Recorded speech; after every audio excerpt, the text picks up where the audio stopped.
Thank you. I appreciate that very much. And I think our little walk downtown has been very interesting and inspirational. A lot of people give me a lot of credit for leading this charge, but quite frankly, I feel like I'm joining your revolution, and thank you for having me here today. We do talk about a revolution, but not in the sense of a violent revolution, but as a continuation of a revolution, which was a healthy revolution started many years ago against the tyranny of a king. But unfortunately, that revolution had been reversed approximately 100 years ago when this country became very confused about the definition of liberty. They thought liberty came in pieces, one economic liberty and one personal liberty, and then they got very confused on foreign policy, and this country lost respect for the rule of law and tended to forget the Constitution. Very simply, this campaign is rallying the troops around this issue of personal liberty, economic liberty, and a sound, sensible foreign policy of non-intervention.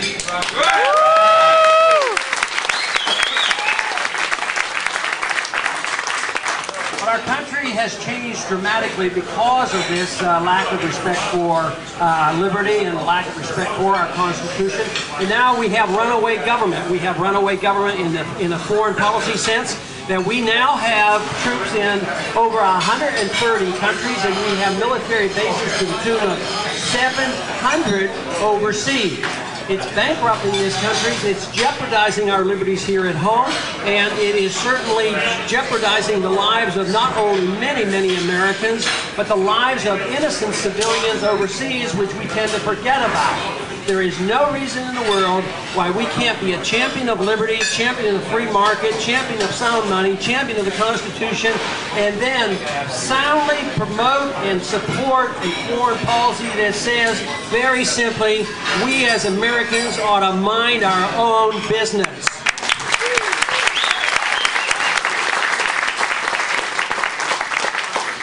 If we had to simplify the philosophy, you know, we could apply mind your own business to just about all elements of the society.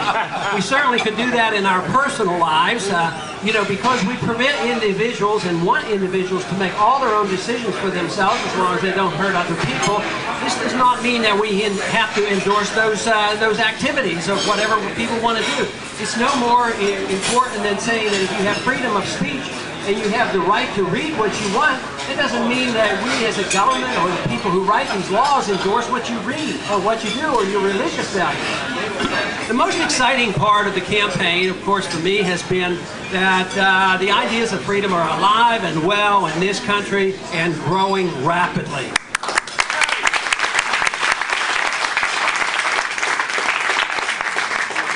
It has attracted many young people into the fold, and they're enthusiastic and they're principled, and they happen to have an access to something that is very valuable in spreading this message, which has not been available to any other campaign to the degree that this campaign has had, and that is the use of the internet.